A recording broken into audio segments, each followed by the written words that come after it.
Iya, Pak. Baik, kita akan hari ini kita akan membahas hidrokarbon. Baik, Alhamdulillah kita bisa ketemu di ruang Zoom ini. Mohon maaf, eh, pekan sebelumnya kita tidak bisa kuliah karena kesibukan persiapan akreditasi dan hari pekan ini itu kebetulan saya harus menghadiri presentasi di rumah sakit sehingga tidak bisa hadir. Saya akan share full ini. Aduh, sebentar.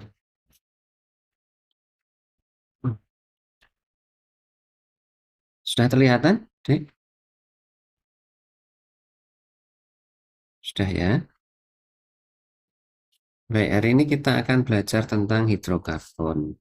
Jadi, setelah sebelumnya kita belajar beberapa hal terkait eh, senyawa anorganik, maka mulai yang ini kita akan belajar tentang senyawa organik. Kemudian nanti di semester berikutnya ketika kalian belajar analisis zat gizi, itu juga sebagian besar yang dipelajari adalah senyawa organik. Baik, kita akan melihat dulu apa yang akan kita pelajari. Ada senyawa karbon, kemudian ada kekhasan penggolongan penamaan alkana, alkena, alkuna, kemudian reaksinya dan gugus fungsinya. Eh, Hari ini kita insya Allah akan belajar sampai alkana. Kemudian kita nanti bisa janjian lagi kapan kita bisa ketemu.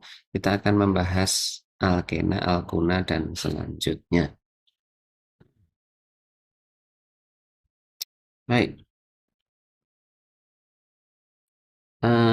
senyawa organik itu adalah senyawa yang menyusun banyak sekali benda di sekitar kita. Misalnya kain yang kita pakai itu sebagian berasal dari senyawa organik.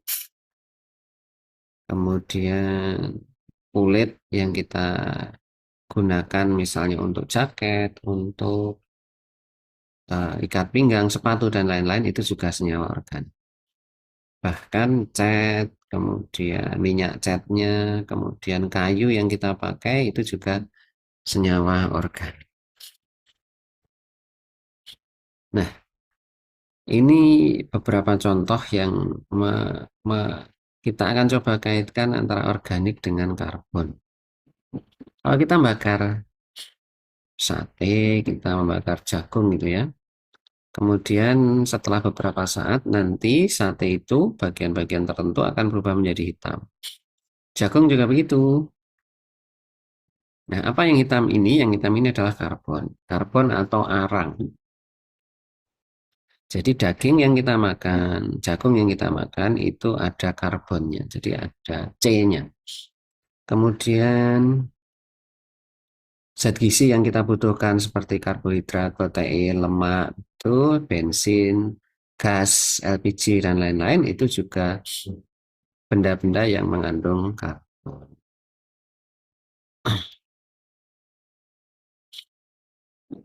Baik, kita akan mencoba belajar tentang kimia karbon.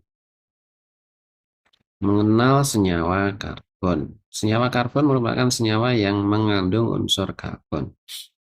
Nah, senyawa karbon sendiri itu ada yang organik, yang berasal dari komponen makhluk hidup, misalnya seperti kayu, karbohidrat, protein, seperti itu.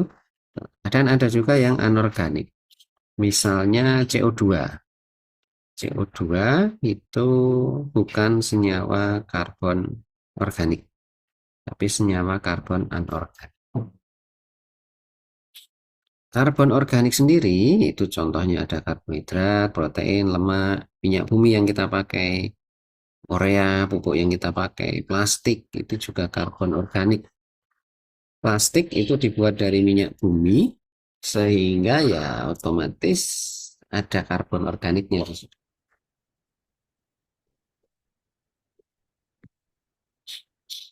Kemudian karbon anorganik itu contohnya oksida karbon, jadi oksigen yang bereaksi dengan karbon, misalnya ya, oksigen yang bersenyawa dengan karbon, misalnya CO2, CO itu oksida karbon.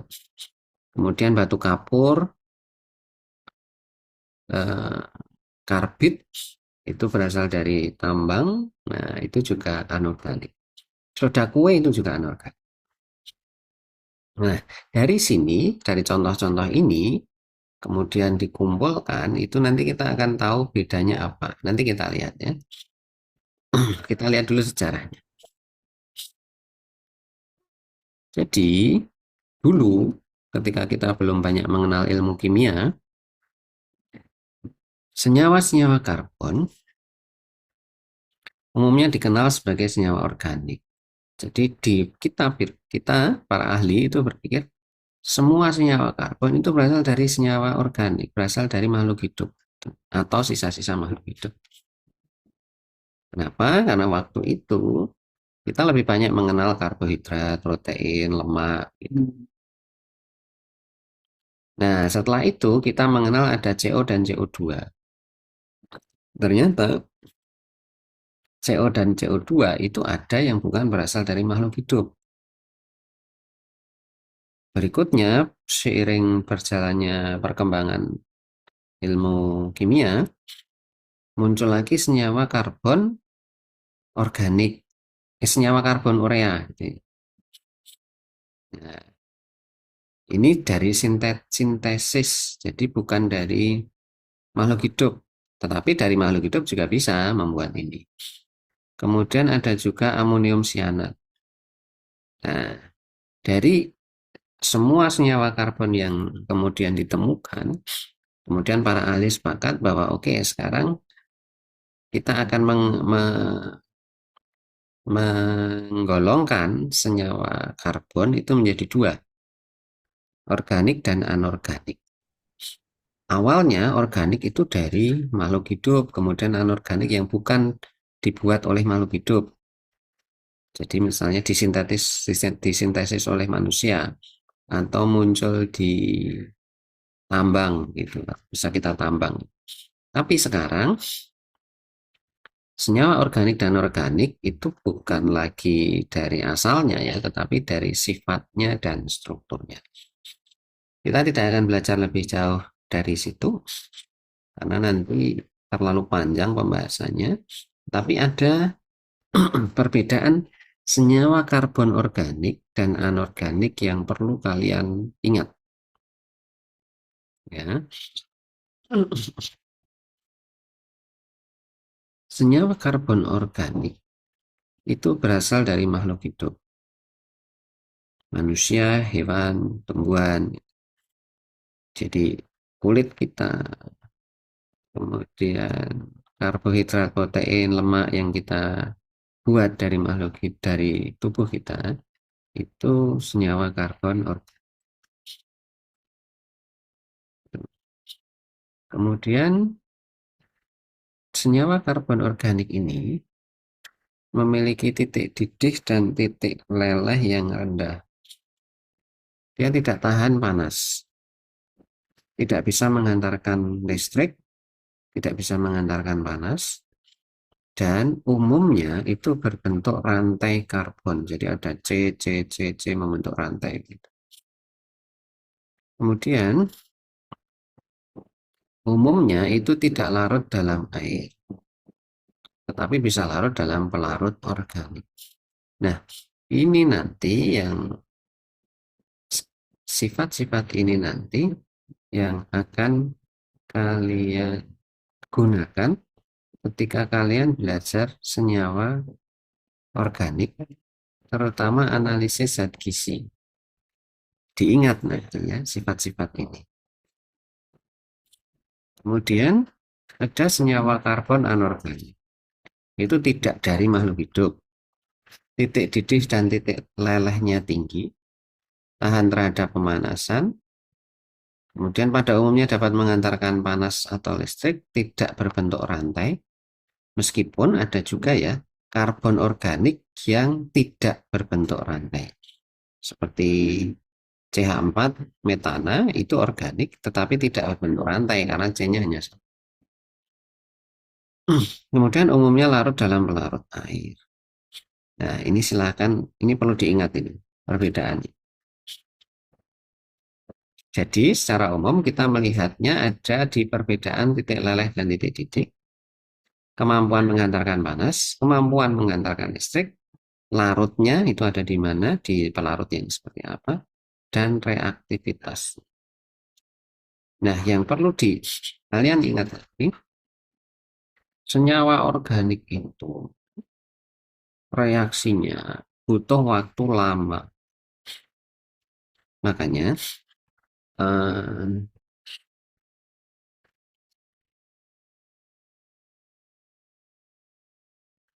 nanti kalau kalian praktikum di semester 2, kita praktikum analisis zat gizi, akan banyak sekali reaksi yang membutuhkan waktu yang lama. Sehingga nanti praktikumnya itu tidak seperti praktikum kimia dasar. Kalau kimia dasar kan literasi sebentar selesai, ya. Kalau di analisis zat gizi itu ada beberapa reaksi yang butuh waktu beberapa menit gitu, atau 1 jam begitu, sehingga kalian perlu sabar dalam melaksanakan uh, praktikum di analisis zat gizi itu ya, tolong diingat butuh waktu lebih lama daripada yang di kimia dasar. Baik, sampai di sini dulu ada yang mau ditanyakan? Silakan. Untuk yang sudah hadir, silakan menuliskan NIM dan nama di kolom chat. Ini sudah saya record, jadi nanti akan ada catatannya di recordnya. Kita lanjutkan mengenal senyawa karbon organik. Nah, senyawa karbon organik yang sederhana itu di dalamnya ada karbon, ada hidrogen. Kadang-kadang hidrogennya itu ditukar dengan gugus yang lain. Ya. Nah, ketika senyawa organik karbon organik ini dibakar, dibakar itu artinya bereaksi dengan oksigen, mengalami reaksi oksidasi. Kalau pembakarannya sempurna, maka akan menghasilkan CO2. CO2 tok. Tetapi kalau pembakarannya tidak sempurna, akan menghasilkan CO2 dan CO. Untuk air itu semua akan menghasilkan air. Jadi C-nya itu nanti akan bereaksi dengan oksigen membentuk CO2 atau CO. Kemudian H-nya itu nanti akan bereaksi dengan oksigen membentuk H2. Jadi sebenarnya kalau kalian punya motor, sepeda motor atau mobil, kemudian pembakarannya betul-betul sempurna, itu yang terbentuk adalah karbon dioksida dan air. Tetapi perlu diingat, tidak ada satupun kendaraan bermotor yang bisa melakukan pembakaran bensin secara sempurna. Pasti ada CO-nya, meskipun sedikit pasti ada karbon monoksida. Nah, gas CO2 itu bisa kita kenali ketika gas CO2 itu kita alirkan ke dalam air kapur. Nanti larutan akan menjadi keruh. Ini mungkin kalau kalian pernah, saya tidak tahu ya anak-anak zaman sekarang pernah nyoba atau enggak. Kalau dulu zaman saya kecil itu kalau ada air kapur, baik itu air kapur sirih maupun kapur bangunan, kemudian pakai selang itu kita tiup ke dalam air itu, nanti airnya berubah menjadi keruh, lebih keruh. Kemudian untuk H2O itu bisa dikenali dengan menggunakan kertas kobalt. H2O kita celupi dengan kertas kobalt, nanti warna birunya akan berubah menjadi merah jambu. Itu membuktikannya secara sederhana. Tapi kita tidak melakukan ini di praktikum kimia. Nah, senyawa organik sendiri itu di dalamnya kan tadi sudah kita bahas ya, ada karbonnya. Nah, karbon itu punya sifat yang unik. Karbon sendiri dalam susunan berkala itu ada di golongan 4. Golongan 4A. Sulit bagi dia untuk melepas 4 elektron. Dia lebih suka mencari tambahan 4 elektron supaya elektron valensinya itu menjadi 8. Karena sifatnya seperti itu, maka karbon itu cenderung membentuk 4 ikatan kovalen. Jadi dia akan membentuk ikatan kovalen dengan 4 atom yang lain.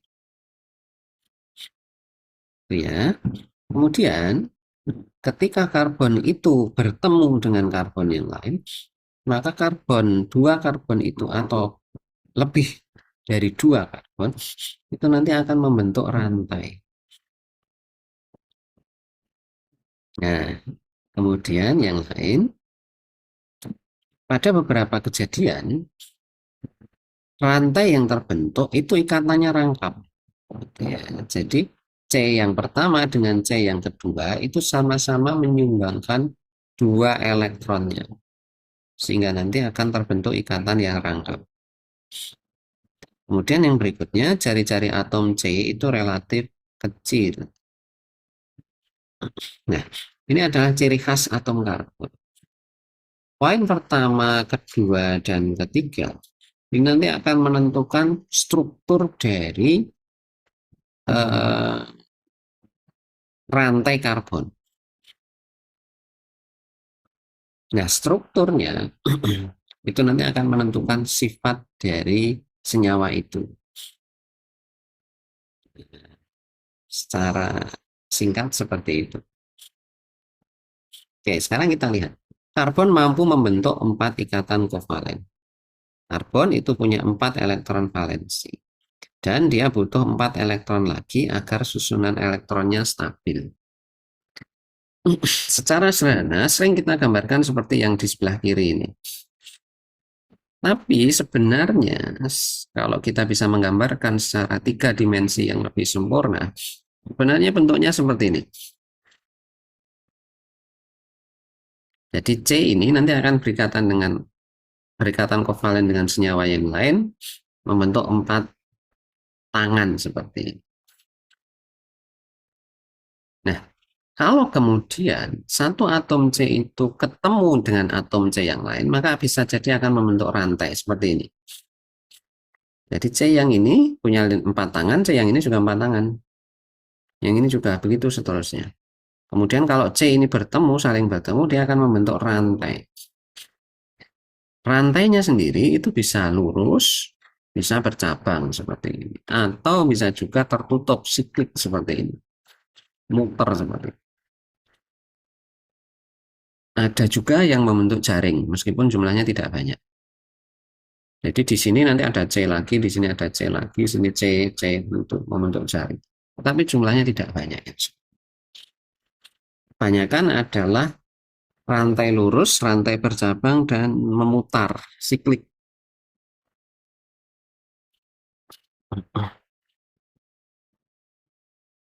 Nah, C itu mampu membentuk ikatan rangkap. Bisa ikatan rangkap 2, bisa ikatan rangkap 3. Ini contoh yang rangkap 2. Ini C yang ini kan 4 tangan juga. 1 ke sini, 2 ke sana, dan 1 memegang H ini. C yang ini dengan C yang ini nanti akan membentuk 4 tangan juga. 1 ke sini, 3 ke sana. Yang ini juga itu, satu ke sini, tiga ke sini. Nah, sedikit penjelasan tentang jari-jari atom C relatif kecil. Sesuai dengan nomor periodenya, atom C hanya mempunyai dua kulit atom, sehingga jari-jarinya kecil. Akibatnya, karena jari-jarinya kecil, jarak antar inti atom C dengan atom C di sebelahnya itu dekat, sehingga ikatannya kuat. Nah, kekasan itulah yang menyebabkan banyaknya terjadi variasi susunan rantai karbon. Dan juga terbentuknya rantai karbon yang panjang dan kuat. Tapi fokus kita bukan di kekuatan ikatannya ya, tetapi bagaimana kita bisa memberi nama untuk sebuah senyawa karbon. Kemudian ada lagi materi mengenai pengelompokan atom C. Kalau kemudian kita punya senyawa seperti ini strukturnya, di sini ada atom yang berikatan hanya dengan satu C yang lain, ada yang dengan 2 C yang lain, ada yang dengan 3 C yang lain, dan ada yang dengan 4 C yang lain. Kalau C itu berikatan hanya dengan satu C yang lain, maka kita sebut sebagai atom C primer. Misalnya yang ini. Ini C ini hanya berikatan dengan C yang ada di sini. Kemudian kalau berikatan dengan dua C yang lain, maka kita sebut sebagai atom C sekunder. Misalnya yang ini. Satu ke kiri, satu ke kanan. Kalau tiga, misalnya yang ini, kita sebut sebagai tersier. Dan empat, misalnya yang ini, itu kita sebut sebagai kuarternya. Jadi, ini penyebutan untuk atom C didasarkan pada dia berikatan dengan berapa atom C yang lain. Sampai di sini ada yang mau ditanyakan? Boleh, silakan. Nah, ini gambarannya seperti ini. Filenya sudah saya kirim, nanti bisa dilihat. Kemudian pengelompokan hidrokarbon berdasarkan struktur molekul. Kalau rantainya terbuka seperti ini, tidak tertutup, itu kita sebut sebagai alifatik. Kalau tertutup, muter, itu kita sebut sebagai rantai tertutup alisiklik. Kemudian kalau yang tertutup, ada ikatan rangkapnya. Letaknya selang-seling, contohnya ini.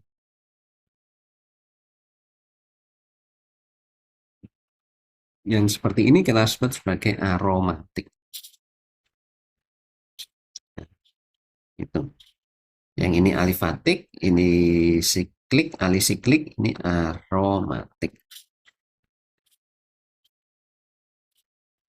Kemudian ada lagi berdasarkan jenis ikatan. Ada yang jenuh, ada yang tidak jenuh. Kalau jenuh itu artinya semua ikatan antar atom karbon itu ikatan tunggal. Semuanya tunggal, nggak ada yang double, nggak ada yang ganda, nggak ada yang perangkap tiga. Kalau tak jenuh itu berarti ada satu atau lebih ikatan rangkap dua atau rangkap tiga.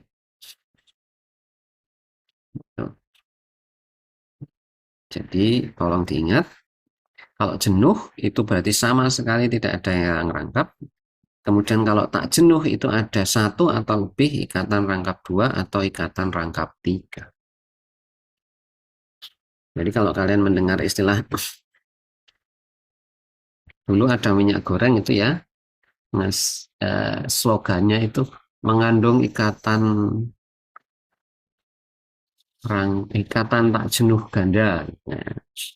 Nah itu berarti di minyak goreng itu molekulnya itu ada ikatan tidak jenuhnya. Berarti ada ikatan yang double. Bisa rangkap dua, bisa rangkap tiga.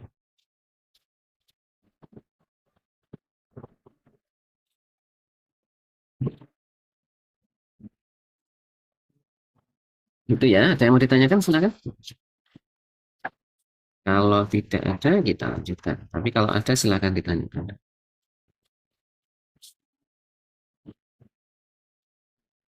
Ini contohnya. Jadi ada yang tunggal, ada yang rangkap, ada rangkap dua, ada rangkap tiga. Yang jenuh itu ada yang alifatik terbuka, lurus, tidak bisa bisa lurus atau bercabang. Itu tidak ada ikatan rangkapnya. Itu kita sebut sebagai alifatik jenuh. Kalau siklik jenuh itu muter, rantainya muter, tetapi tidak ada ikatan rangkapnya. Itu kita sebut sebagai siklik jenuh. Kalau aromatik itu pasti ada ikatan rangkapnya. Maka aromatik tidak ada yang jenuh.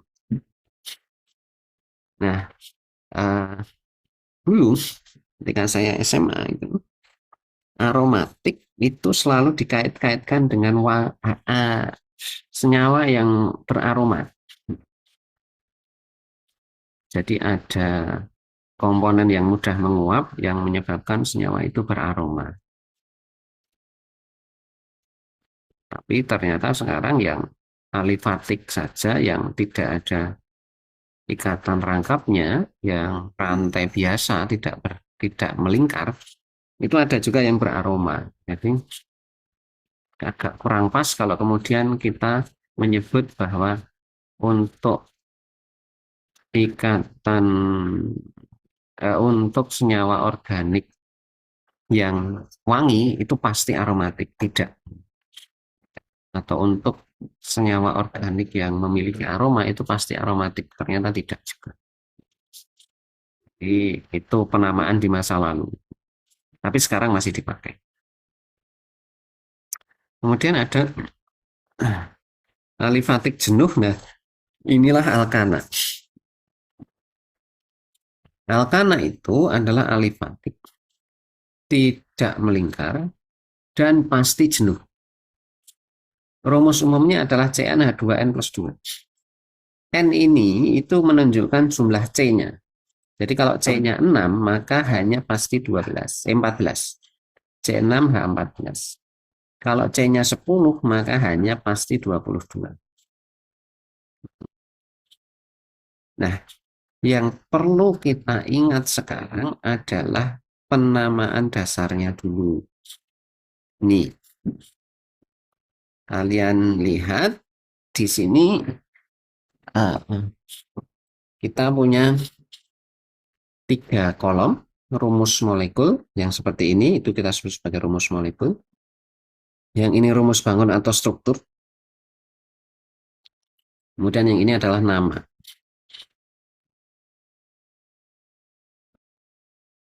Di sini sudah diurutkan mulai dari C-nya 1 sampai C-nya 10. Ini juga begitu, C-nya 1 sampai C-nya 10. Kemudian perhatikan penamaannya ini. Kalian harus hafal setidaknya 10 nama alkana pertama. Terus kalian semua harus hafal, karena nanti akan terkait dengan cara kita memberikan nama pada sebuah senyawa, pada sebuah molekul. Gitu. Jadi penamaannya kalian harus ingat metana, etana, propana, butana, dan seterusnya. Jangan sampai terbalik.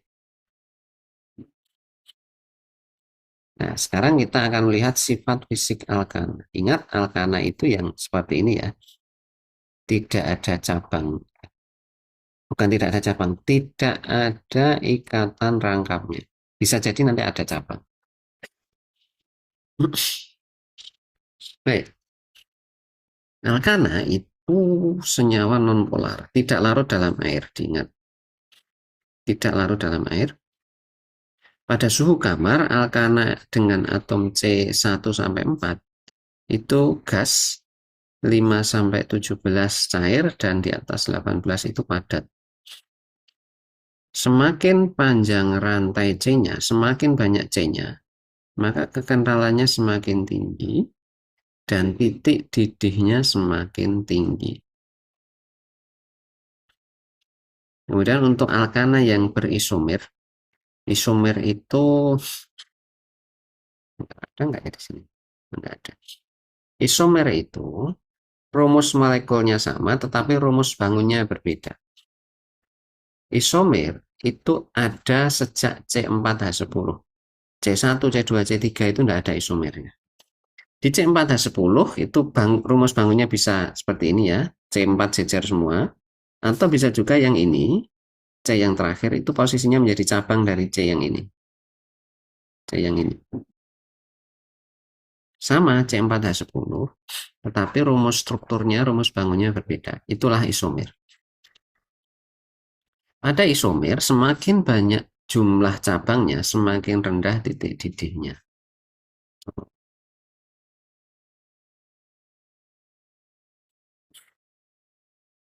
Kemudian, yang ini nggak usah dihafalkan, ini hanya gambaran saja, menunjukkan perbedaan titik didih dan titik leleh antara metana sampai oktadekana. C-nya 1 sampai C10 inilah, yang C11 nggak ada. Baik, sampai di sini ada yang mau ditanyakan, silahkan.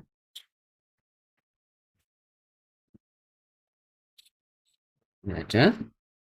Kalau nggak ada, kita lanjutkan. Sifat kimia alkana. Alkana itu bisa mengalami reaksi substitusi. Kalau dia ketemu halogen. Halogen itu apa? Halogen itu unsur di golongan 7A. Di situ ada F, Cl, Br, I, At. Halogen itu misalnya F2, Cl2 itu halogen. Nah, di sini ada contohnya ini. Kalau alkana ketemu dengan Cl2 misalnya di sini, nanti H yang ada di sini itu akan lepas, kemudian Cl ini itu akan menggantikan H. H yang lepas tadi akan nyambung dengan Cl yang ada di sini. Nanti akan membentuk HCl, kemudian H yang ada di sini tadi akan digantikan oleh Cl. Reaksi seperti ini kita sebut sebagai reaksi substitusi. Substitusi penggantian H dengan Cl. Itu sifat kimia pertama. Kalau ketemu halogen akan mengalami reaksi substitusi. Kemudian yang kedua, reaksi oksidasi. Oksidasi itu dibakar. Dibakar itu artinya bereaksi dengan oksigen. Nah, ini akan menghasilkan energi. Kalau sempurna, tadi sudah kita bahas, kalau sempurna hasilnya hanya CO2. Tapi kalau tidak sempurna, hasilnya bisa CO2 dan CO atau CO saja. Reaksi yang terjadi, misalnya ini metana ketemu oksigen. Kalau sempurna, nanti hasilnya CO2 tambah H2O plus energi. Tapi kalau oksigennya terlalu sedikit,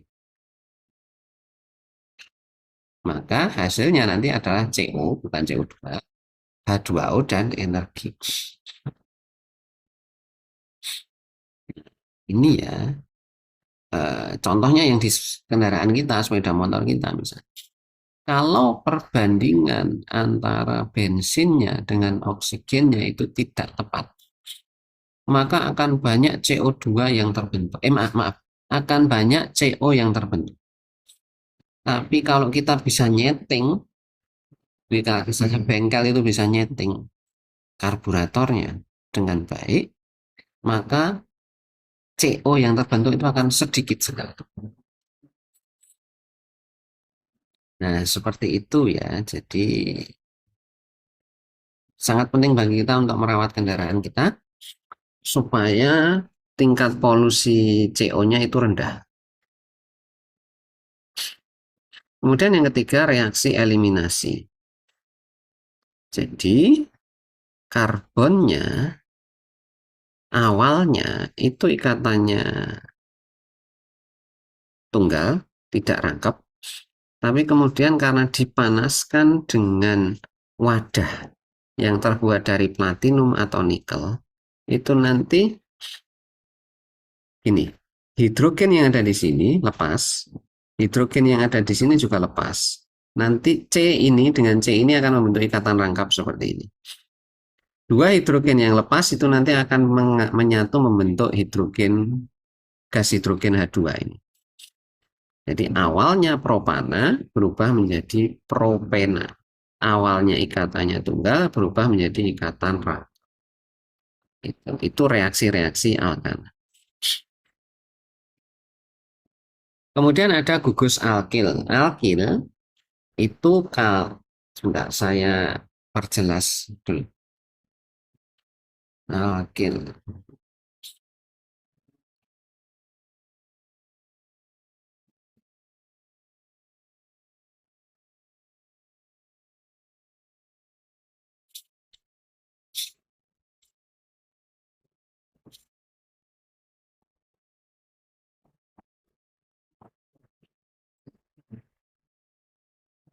Ya, seperti ini.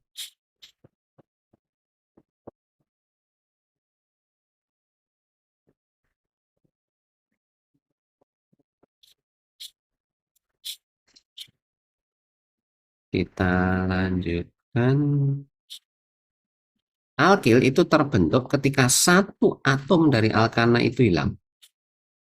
Jadi kan ada C, ada H panjang gitu ya. Salah satu hilang. Itu nanti akan membentuk alkil. Alkil biasa diberi simbol R.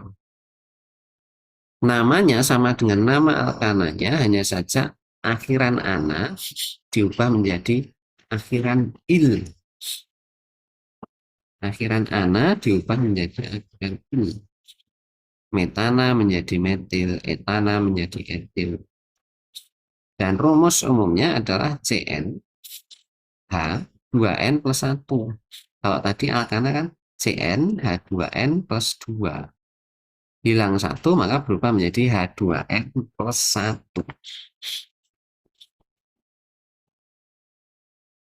Gambarannya seperti ini. Awalnya CH4 hanya hilang 1 menjadi CH3. Awalnya C2H6 hanya hilang 1 menjadi C2H5. Awalnya namanya metana berubah menjadi metil. Awalnya namanya etana berubah menjadi etil. Nah, kenapa ini penting? Karena nanti kita akan bicara pemberian nama termasuk untuk senyawa yang memiliki cabang. Nah, cabang-cabang dari alkana itu pasti alkin. Cabang-cabang dari alkana itu pasti alkin.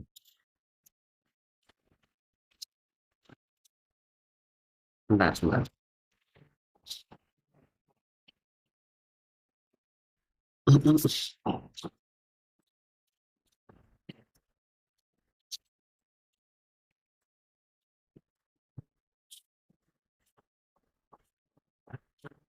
Ya, nanti itu diingat-ingat karena kita nanti akan bicara mengenai tata nama alkana. Sebelum masuk ke tata nama alkana, ada yang mau ditanyakan silakan.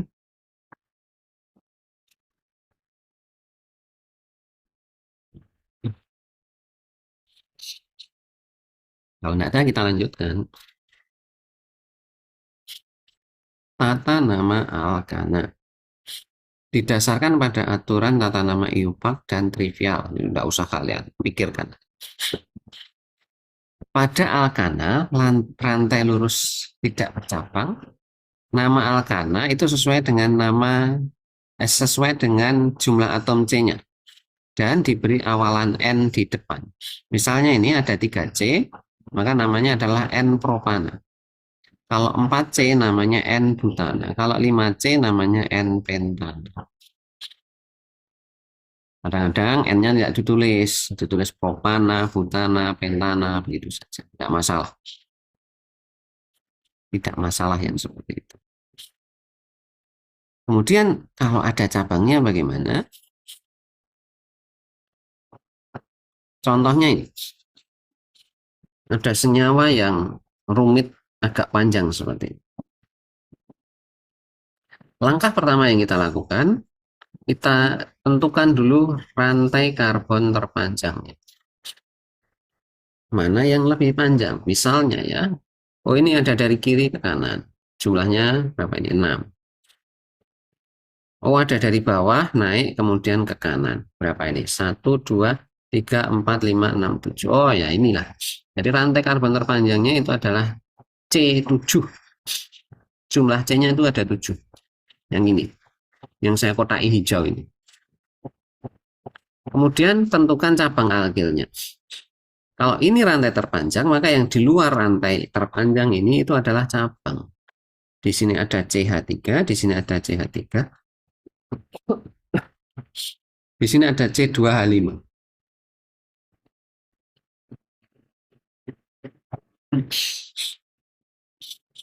Nah ya, ketemu ya. CH3 itu nanti namanya adalah metil.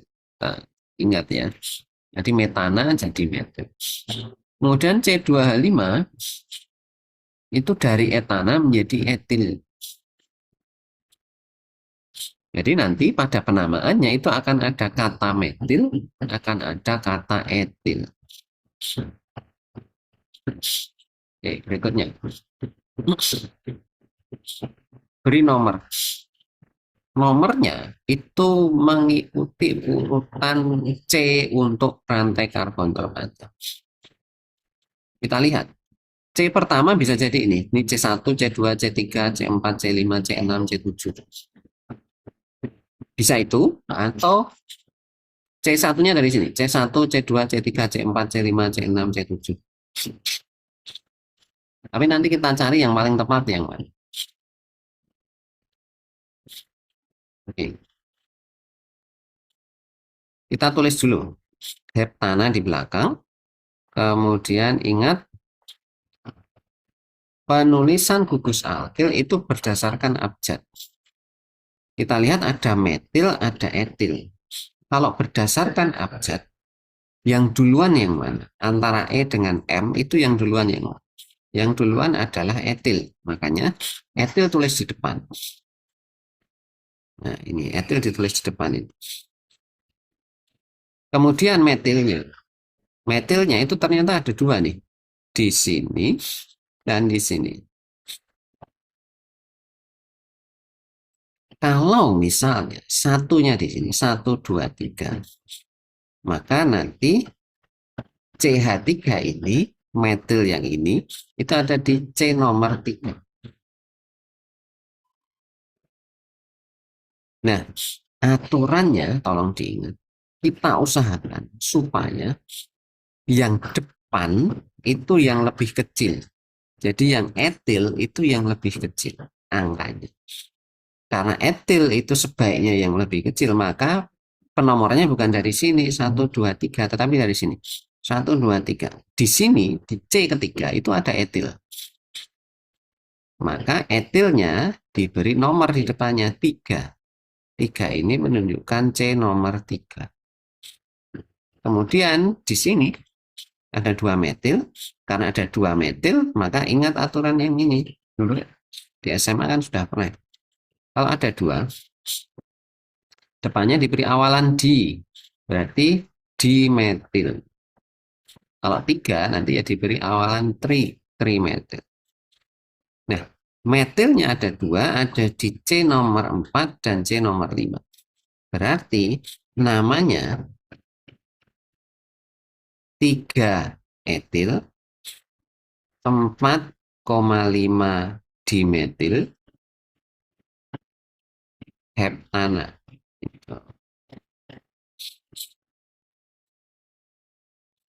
Mudah-mudahan bisa dipahami. Jadi penamaannya seperti itu. Nanti saran saya, setelah ini kalian bukalah video di YouTube, itu banyak itu pembahasan tentang pemberian nama alkal. Kalian lihat itu. Siapa tahu setelah melihat itu lebih jelas daripada kalau saya yang menjelaskan. Intinya ada di situ.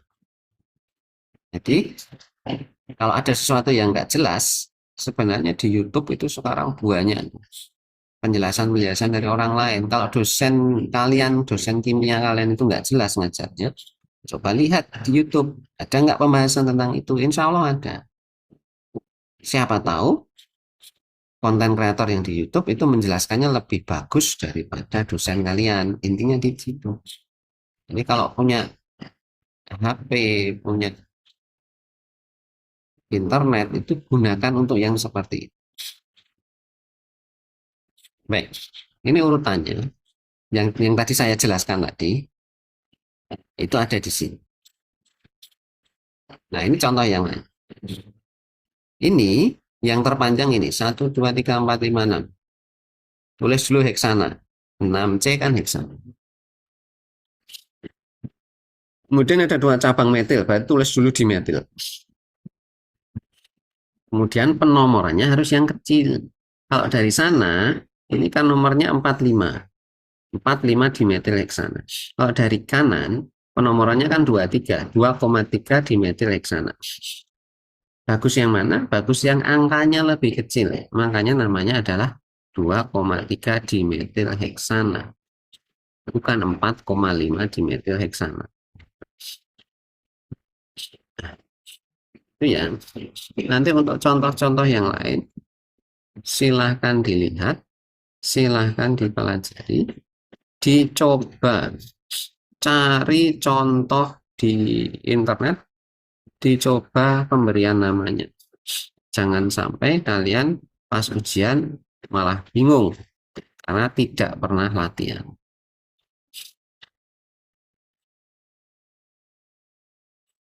Oke, alkil itu kadang-kadang menggunakan nama lain. Misalnya ini kan bercabang, kemudian ada namanya isobutil. Ini juga bercabang, namanya isopropil. Ini tidak usah terlalu dipikirkan, tidak usah terlalu dipikirkan. Kita tidak akan serumit yang menggunakan cabang-cabang seperti ini. Kemudian untuk penamaan senyawa siklik yang melingkar tapi jenuh. Melingkar tetapi tidak ada ikatan rangkapnya. Itu cukup di depannya itu diberi awalan siklon. Misalnya ini ada 3C melingkar itu namanya siklopropana. Kalau 4C melingkar namanya siklobutana. Kalau 5C melingkar namanya siklopentana. Nah, hanya itu. Hanya ditambahi siklo. Jadi nggak usah bingung. Kemudian kalau ada cabangnya, nah ini bisa. Ini kan 5 melingkar pentana. Berarti siklopentana. Kemudian ada metil di sini. Namanya menjadi metil siklopentana. Di sini ada 3 melingkar, siklopropana. Di salah satu C-nya itu ada etilnya. Berarti namanya etil siklopropan.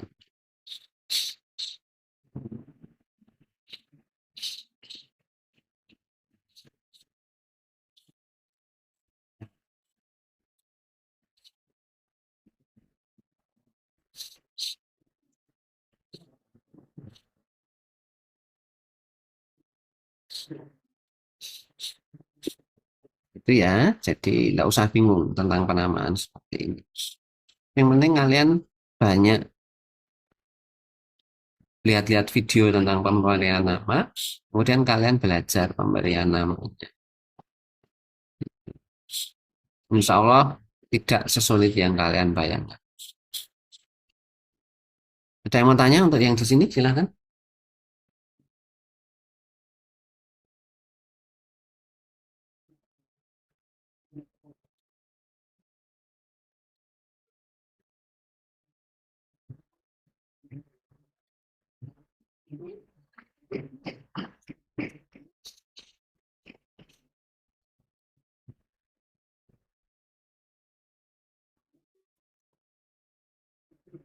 Ya, aja.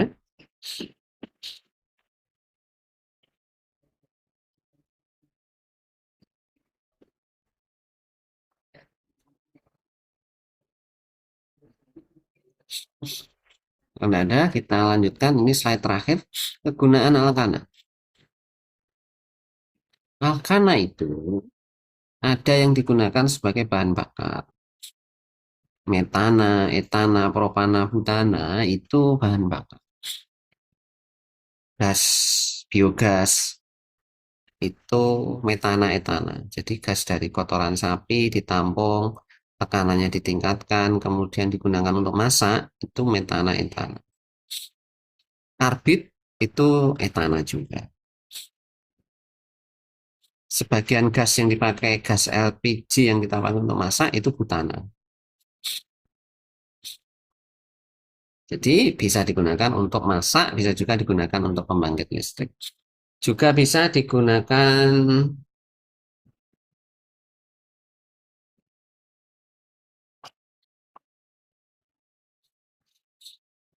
juga bisa digunakan untuk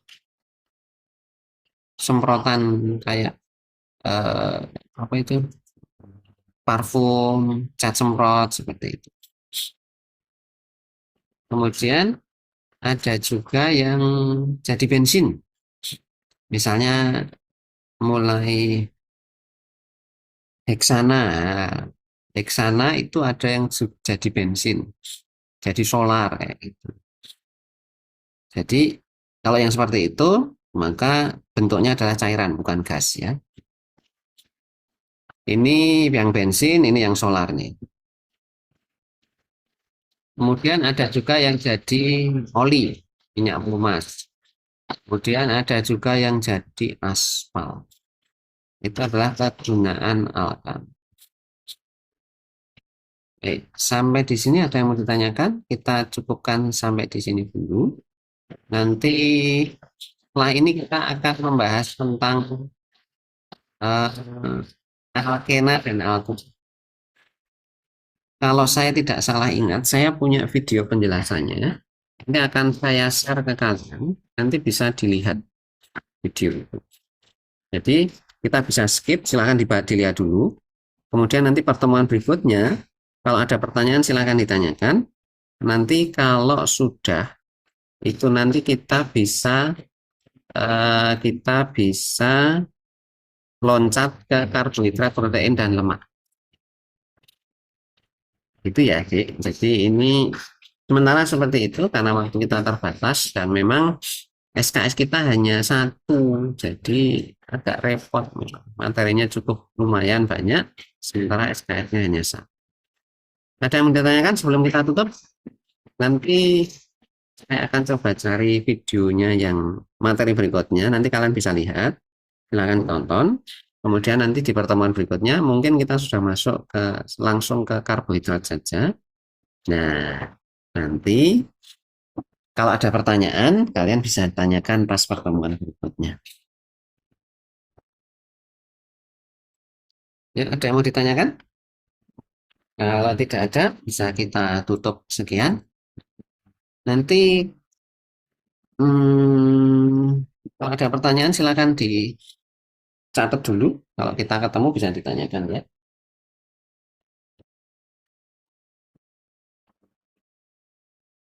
Yang belum absen, silakan segera absen. Karena nanti setelah ditutup, saya akan langsung meng-end-kan pertemuan ini supaya nanti rekornya bisa segera di apa konversi. Baik, saya kira itu saja perkuliahan kita pada pagi hari ini. Mohon maaf, tadi saya ada keperluan harus ngambil rapot, jadi agak awalnya rencananya jam 10, tapi ternyata tidak bisa jam 10. Ya, kita tutup. Alhamdulillahirrahmanirrahim. Assalamualaikum warahmatullahi wabarakatuh. Waalaikumsalam. Waalaikumsalam.